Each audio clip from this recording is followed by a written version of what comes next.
mulheres sentem e sofrem durante esse período. Vocês vão entender por que isso acontece. A gente vai falar um pouquinho da condição hormonal das mulheres, de ciclos longos, de ciclos mais curtos. Esses e outros assuntos muito bacanas com o nosso convidado, mais uma vez, ele que é ginecologista e obstetra, Dr. Domingos Mantelli Borges Filho. Seja bem-vindo, doutor. Obrigado, Carol. Mais uma vez, boa tarde. Muito boa tarde. Adoro quando você vem, suas explicações são ótimas e a gente sai sem dúvidas. Por quê? Quando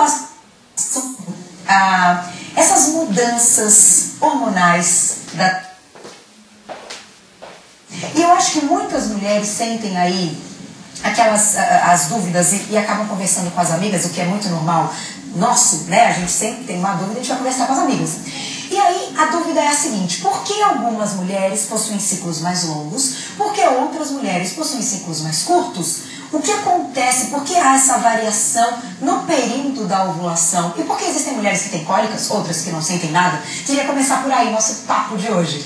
Vamos lá, vamos desmembrar esse corpo feminino, né? Antes de tudo, vamos entender como funciona o ciclo menstrual. Ok. Então, o ciclo menstrual aqui a gente tem um útero para mostrar, para tentar ilustrar como acontece. É melhor pegar tudo ou pegar só Pode ele? pode ficar na sua mão, fica Então, até mais vou pegar fácil. aqui, ó, gente. Ótimo. Olha que graça esse útero, eu tô ali, máximo para ilustrar. O ciclo menstrual ele é um período que dura em média 28 dias. Tá. Consequentemente, ele é dividido em 3 fases. A fase folicular, a fase da ovulação e a fase lútea.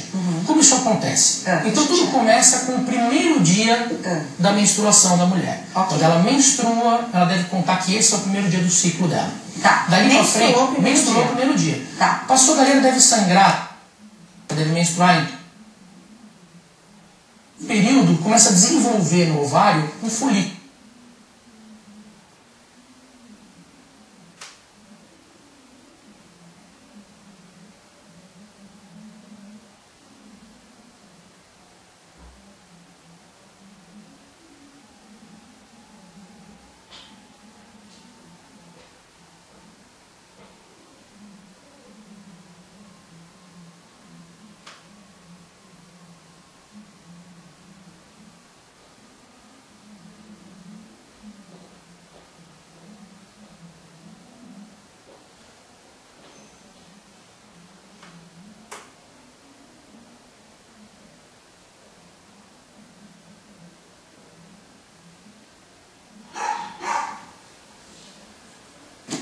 Vai fecundar. Ok, então ele vai ficar por aqui.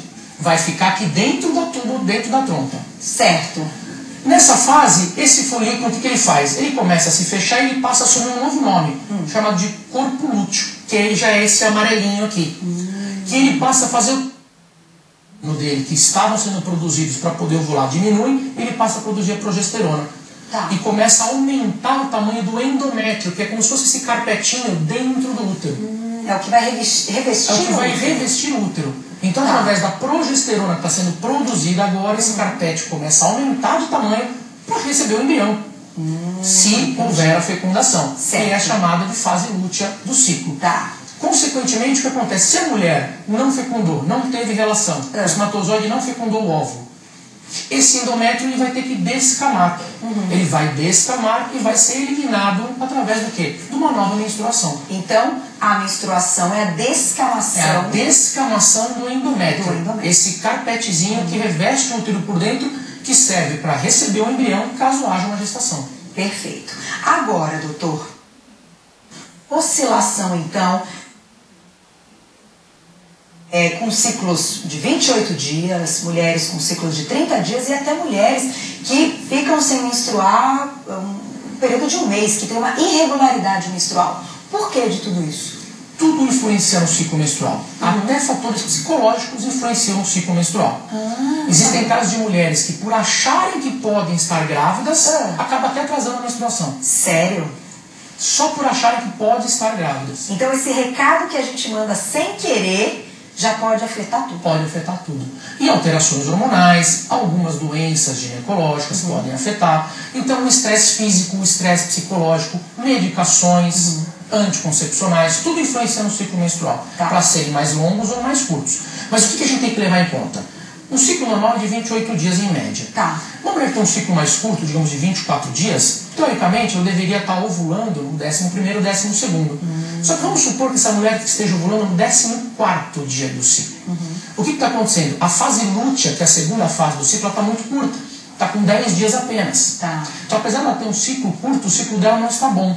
Porque ela tem a fase lútea curta, então com essa fase curta, às vezes pode dificultar a implantação do embrião se ela quiser engravidar. Porque não dá tempo desse endométrio se proliferar. E ficar numa quantidade, talvez... Embrião. Olha que interessante. Então, entender o ciclo também pode ajudar algumas mulheres no momento de engravidar. Exato. Às vezes uma mulher com um ciclo de 24 dias, ela engravida normalmente. Agora, se ela tem um ciclo de 24 dias e ovula no 14º, às vezes ela pode estar tendo um fator de infertilidade. E não vai nem pensar muitas vezes que é por conta do ciclo. E é. Entendi. Olha que bacana. Ela chegou no nosso e-mail. Vamos colocar, vamos ler? Olha lá, juntinhos pra gente. Antes da menstruação sinto ardências e fico assada. Depois que termina o ciclo e a ardência também termina. O que é isso? Beijo. Ana, um beijo pra você. Obrigada pela pergunta. E aí, doutor? Normalmente pode ser mudança do pH vaginal. Porque durante todo o ciclo menstrual a gente tem alterações no pH vaginal. No começo do ciclo, quando a mulher acaba de menstruar, ele fica um ambiente, vamos dizer, mais receptivo ao espermatozoide. Para poder receber para ele poder fecundar o óvulo. Entendi. Quando a mulher ovula, automaticamente o organismo libera algumas substâncias para tornar aquele ambiente mais hostil ao espermatozoide. E chegar lá, ele não consiga fecundar. Por isso que a gente fala que quando a mulher está muito próxima de menstruar, é mais difícil dela engravidar. Porque esse ambiente do espermatozoide é um ambiente mais hostil a ele. Entendi. Então, muda-se o pH da vagina. Quando o pH da vagina modifica, fica mais ácido, a gente pode ter, em algumas mulheres, tem isso muito exacerbado, que uma grande secreção das glândulas e, consequentemente, algum corrimento vaginal. Com a mudança do pH, às vezes algumas bactérias ou até alguns fungos que normalmente habitam a vagina e que não causam nada, com aquele pH diferente, ele acaba produzindo alguma irritação na vagina, daí a ardência que ela pode sentir. E dá para fazer isso? Nessa fase, alguns banhos de assentos podem ser feitos, até com algumas substâncias mais básicas para poder igualar, melhorar esse pH vaginal. Algumas duchas até com bicarbonato.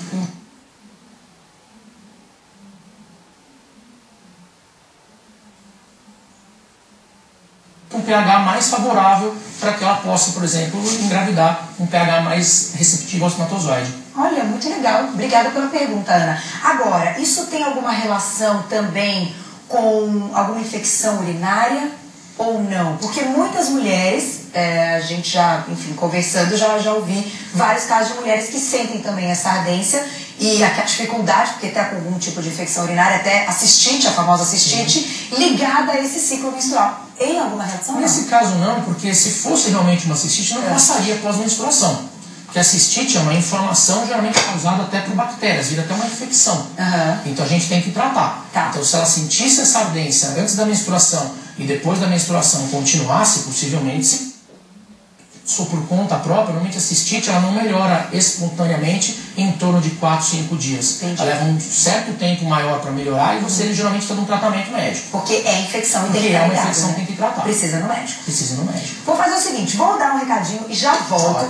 Continue mandando as suas perguntas para vocêbonita@tvgazeta.com.br ou para o meu Twitter, @carol_minhoto, que na volta a gente vai falar um pouquinho sobre as cólicas. Onde entram as cólicas, e a gente teve um assunto na semana passada que foi muito legal, que era dos ovários policísticos. Então eu vou retomar algumas coisas que podem ter relação para essa nossa conversa. Eu acho que com o seu útero vai dar para te mostrar tudo, né? Perfeito. Então já volto. Até já. Por quê? Claro que mesmo quando a gente está falando da saúde do corpo todo, ou mesmo da saúde dos nossos órgãos sexuais, reprodutores, né, principalmente nas mulheres, a gente tem que pensar na saúde inteira, que hoje está explicando sobre ciclos menstruais, cólicas e muitas dúvidas que a gente tem. A mulherada fica maluca quando o assunto entra neste ponto, não é verdade? É verdade. Eu imagino lá no seu consultório. Ainda mais com cólicas, né? Cólica é um negócio que atrapalha a vida. Meu Deus, que amor que dá quando a gente tem cólica. Por que a gente tem cólica, doutor? A cólica nada mais é do que a contração desse útero através de algumas substâncias que são produzidas para eliminar esse conteúdo do endométrio que não foi, onde não teve a gravidez Então não se implantou o embrião e ele vai ser eliminado. Essas contrações são causadas por uma substância chamada prostaglandina. Essa substância é produzida e causa pequenas contrações no útero. Aqui, mais ou menos, explica. De cima para baixo. Começa aqui na parte de cima do útero, em direção ao corpo do útero, em direção ao colo do útero, como se fosse um movimento para empurrar esse conteúdo para fora. Entendi. E essas cólicas são mais intensas em mulheres que nunca menstruaram, que estão no começo da menstruação, que nunca tiveram filhos, porque o colo do útero ele é mais fechado. Entendi. Então aquela mulher que está menstruando pela primeira vez, que ela nunca menstruou, está menstruando pela primeira vez, ou já menstruou, mas ainda não tem uma vida sexual ativa, ou nunca engravidou, esse colo do útero ele é mais fechado, então o que acontece? As contrações têm que ser mais fortes para que esse colo do útero abra um pouquinho para eliminar esse conteúdo. Então é no momento mesmo da menstruação. Por isso que as meninas mais novas, quando menstruam, reclamam muito de cólicas, porque é mais difícil de eliminar esse conteúdo. Com o passar do tempo, então, essas cólicas podem diminuir? Tendem a melhorar muito, até desaparecerem muitas vezes, em mulheres, principalmente que já tiveram 2, 3 filhos, principalmente se for de parto normal, a tendência é ter menos cólicas menstruais. O parto normal mais ainda, então, por alargar. Porque o colo do útero vai estar um pouco mais aberto. A facilidade de passagem desse conteúdo alivia as cólicas. Entendi. Agora, uma vez a gente fez uma pauta também com você sobre endometriose. Sim. E a gente falou que uma das características da endometriose é a cólica. Cólicas extremamente fortes. Aí a gente já vai entrar numa segunda parte. Nós temos 2 tipos de cólicas. A cólica fisiológica, que faz parte do processo de eliminação desse endométrio, e a cólica patológica, que é quando tem uma doença associada. No caso da endometriose, uma das mais graves para as cólicas. Porque é um tecido, o tecido do endométrio, desse carpetinho aqui dentro, ele sobe e através das trompas ele vem para fora. E ele se fixa onde? Fora do útero, muitas vezes nas próprias trompas. E na hora que esse tecido descama, ele também descama aqui e também descama aqui. Então é uma cólica diferente. Exatamente. É uma dor diferente. Não chega a ser uma cólica, é uma dor.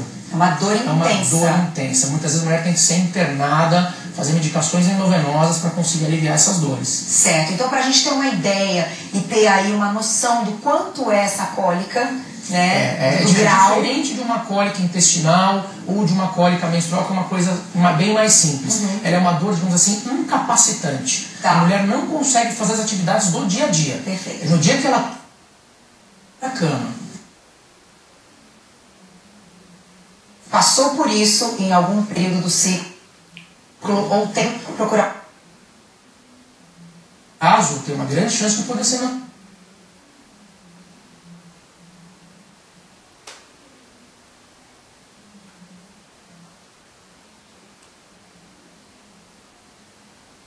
dividir aí a dúvida com tarde. Sempre tive muitas cólicas, dores horríveis. Agora estou grávida e todos dizem que as cólicas vão embora depois do neném nascer. Isso é verdade? Se for, o porquê ocorre essa mudança? Beijos, Camila. Camila, parabéns pra você. Muita saúde, que vem um bebezinho lindo aí, com muita saúde. E aí? Bom, uma das causas é essa que eu já tinha falado, que a mulher que engravida e tem um filho, as cólicas tendem a diminuir, porque esse colo do útero já vai ser mais aberto, é mais fácil eliminar o conteúdo. Em segundo lugar, a gente precisa ver se não tem nenhum fator associado, como por exemplo a endometriose que a gente comentou. A endometriose com a gravidez, ela melhora. Como se resolvesse o problema? Temporariamente. Depois ela volta novamente até as cólicas. Então tem que se observar. Se após a gravidez as cólicas melhorarem, é porque eram cólicas normais da própria menstruação dela. Se depois da gravidez as suas cólicas continuarem, precisa investigar se não tem nenhum outro fator como a endometriose, por exemplo. E durante a gravidez, é normal sentir cólica? Aí já são outros tipos de cólica. Porque durante a gestação toda, nós temos pequenas contrações que causam no útero, chamadas contrações de Braxton Hicks.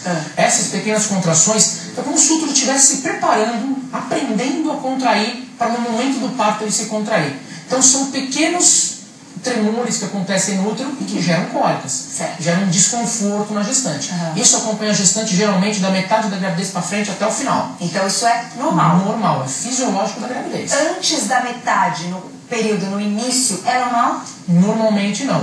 A não ser com o crescimento do útero, como ele às vezes comprime alguns órgãos, comprime bexiga, comprime intestino, acaba podendo levar um pouquinho de cólica intestinal.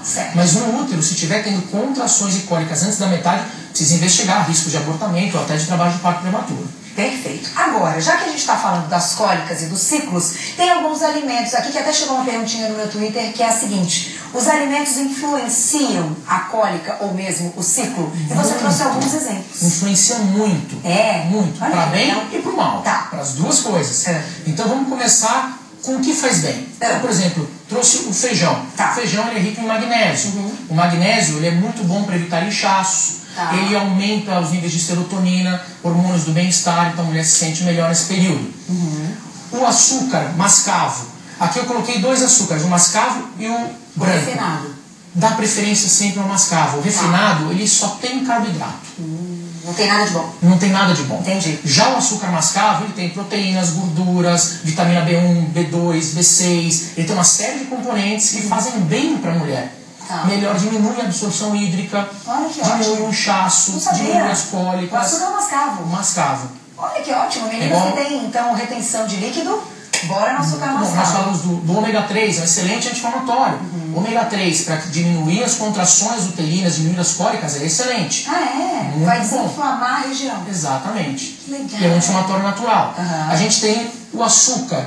O sal. O sal ele faz o quê? Ele retém líquido, então ele é ruim nesse período. Tá. A mulher vai inchar mais, vai aumentar as cólicas, vai se sentir muito pior. Então a gente pode deixar o sal de lá, pelo menos uma parte do ciclo diminuir um pouco. Exatamente. E chocolate, café, tem cafeína. É bom? O chá verde tem cafeína, é ruim. É ruim? Em pequenas quantidades aumenta os hormônios do bem-estar. A quantidade excessiva pioram muito e aumenta os inchaços. E aí pode aumentar a cólica Aumenta. também. Sem dúvida que aumenta, e aumenta muito porque ele barra os nutrientes. A cafeína acaba agindo, bloqueando os nutrientes dos alimentos bons. As frutas vão bem?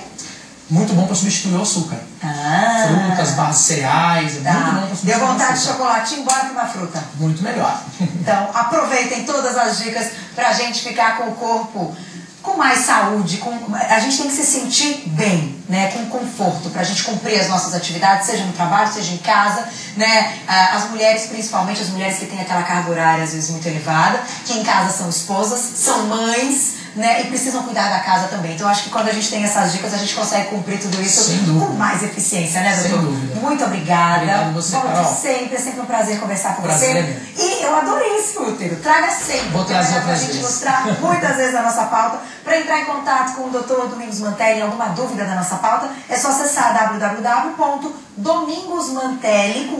www.domingosmantelli.com.br domingosmantelli, tudo junto.com.br. Obrigada. Obrigado, Até a próxima. Carol. Beijo para a doutora Liliane Opperman, que é paciente do Dr. Domingos. Sabe o que eu fiquei sabendo? Que amanhã ela estará no Você Bonita. Já tem um mês já que nasceu a neném? 20 dias. 20 dias! Doutora Liliane Opperman já está assim, ó, seca, impecável, vocês vão ver. Já conto pra vocês que ela vai falar amanhã. Obrigada, doutora. Obrigado Até a você, próxima. Carol. Já conto, porque agora...